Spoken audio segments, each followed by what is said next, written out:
নমস্কার বন্ধুরা, খুব ঠান্ডা পড়েছে গো আমাদের এখানে।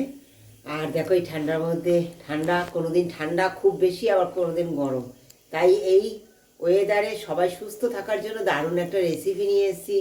আর খুব সুস্বাদু সেই রেসিপিটা কেউ অনেকে খেতে চায় না, গন্ধের জন্য বা তিতোর জন্য, এইসবের নানা কারণে। সেটা হচ্ছে এই সজনে ফুল, যা প্রতিরোধ ক্ষমতা বাড়ায়। হ্যাঁ, এই সজনে ফুল সুন্দর বেছে আমি ধুয়ে নিয়েছি। এবার কি করব বলো তো, এই সজনে ফুলগুলো সামান্য জল নিয়েছি আর একটুখানি লবণ দিয়ে দেবো প্রথমে, দিয়ে আমি এটা সিদ্ধ করে নেব। হ্যাঁ, তোমরা আমার সঙ্গে থাকো, দারুণ একটা রেসিপি হতে চলেছে। যা কোনোদিন তোমরা এই সজনে ফুল দিয়ে খাওনি, হ্যাঁ, সেই রেসিপিটা হতে চলেছে। আশা করি তোমাদের খুব ভালো লাগবে। এটা নেড়ে চেড়ে সুন্দর একটু সিদ্ধ করে নেবো। দেখো বন্ধুরা, জলটা একেবারে শুকিয়ে গেছে, তোমরা দেখতে পাচ্ছ। সিদ্ধ 80% হয়ে গেছে আর জলটাও শুকিয়ে গেছে। এবার আমি এটা নামিয়ে রেখে দেবো। দেখো বন্ধুরা, এই যে ফুলগুলো সমস্ত শুকিয়ে নিয়েছি, দেখলে তোমরা, সিদ্ধ করে জলটা শুকিয়ে নিয়েছি। এবার দেখো শিলে এটা সুন্দর বেটে নেবো আমি। বন্ধুরা, এই যে চালমগজ আর পোস্ত নিয়েছি, এইটা আমি এই ফুলটা বাটছি, এরপরে আমি এটা বেটে নেবো সুন্দর শিলেই। দেখো বন্ধুরা, আমি 4টে কাজু নিয়ে নিলাম। এই তোমাদের তখন দেখানো হয়নি, চালমগজ পোস্তর সঙ্গে এটাও বেটে নেব সুন্দর শিলে। যেহেতু এটা তোমরা তো দেখলে সজনে ফুল সুন্দর আমি এই যে শুকিয়ে নিয়েছি।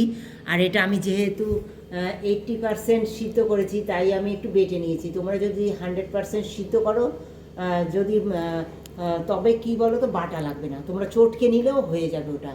হ্যাঁ, মাখিয়ে নিলেই হয়ে যাবে, কোনো অসুবিধা হবে না। এটা যেহেতু আমি কোপ্তা কারি করবো, হ্যাঁ, শাহি কোপ্তা কারি, তাই জন্য দেখো আমি একটু চাট মশলা নিয়েছি, একটু লঙ্কা কুচি, সামান্য হলুদ, সামান্য নুন, কারণ এতে আমার লবণ দেওয়াই ছিল আগে, সামান্য কাশ্মীরি লঙ্কার গুঁড়ো, একটু ধনে পাতা কুচি, একদম নিরামিষভাবে, একদম সম্পূর্ণ নিরামিষভাবে শাহি কোপ্তাকারি করব।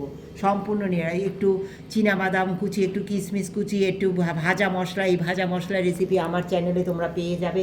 এটা আমি সব সময় তৈরি করে আমি তোমাদের দিয়ে দেখিয়েছি। আর এটা আমি সবসময় স্টক করে রেখে দিই আমার ঘরে এই রেসিপি করার জন্য।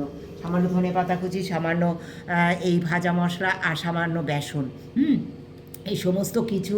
আর দিব এই যে গ্রেট করে সেদ্ধ আলু নিয়ে নিয়েছি। এই দিয়ে সমস্ত কিছু আমি মাখিয়ে নেব, সুন্দর করে মাখিয়ে নেব বন্ধুরা। সমস্ত কিছু দিয়ে মাখিয়ে নিয়ে আমি কোপ্তার আকারে তৈরি করে নেব। তোমরা তো অনেকেই অনেক রকমভাবে রান্না করো, একবার এইভাবে করে খেয়ে দেখো, এই যে কী স্বাদ হয়। এটা নিরামিষভাবে এইভাবে রান্না করে একবার কোপ্তা তৈরি করে খেয়ে দেখো, দারুণ সুস্বাদু হয়, দারুণ দারুণ সুস্বাদু হয় বন্ধুরা।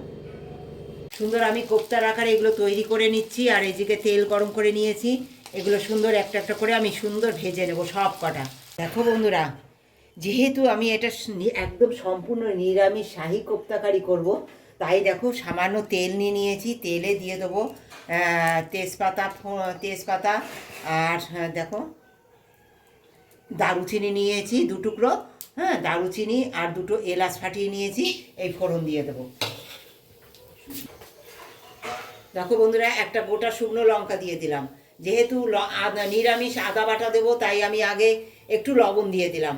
হ্যাঁ, দিয়ে দিলাম এই আদা বাটা। কাঁচা গন্ধটা যেই চলে যাবে, ফোড়নটা সুন্দর হয়ে যাওয়ার পরে আমি আদা বাটাটা দিয়েছি।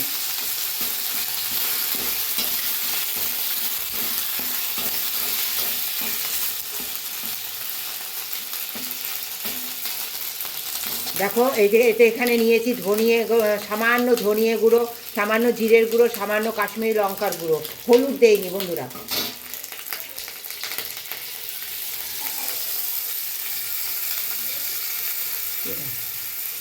ডাকি ঘুরি, হ্যাঁ না বলো।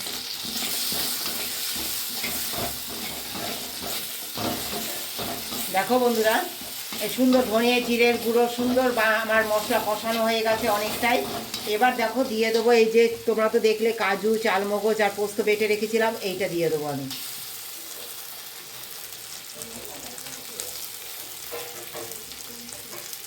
দিয়ে সুন্দর করে মশলাটা আমি কষিয়ে নেব।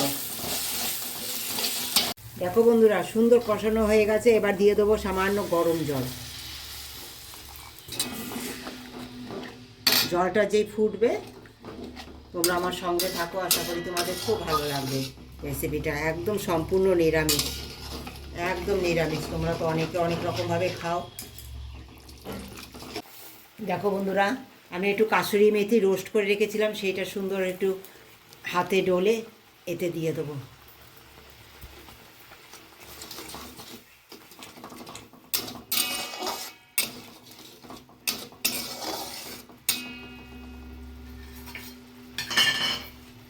দিয়ে দেবো ভেজে রাখা সমস্ত কোপ্তাগুলো।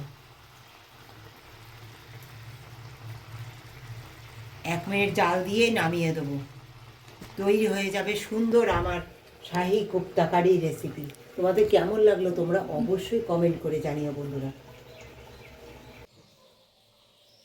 কাসুরি মেথি ছড়িয়ে দিলাম বন্ধুরা, আবার উপর দিয়ে একটু কাসুরি মেথি ছড়িয়ে দিলাম, দারুণ স্বাদের হবে।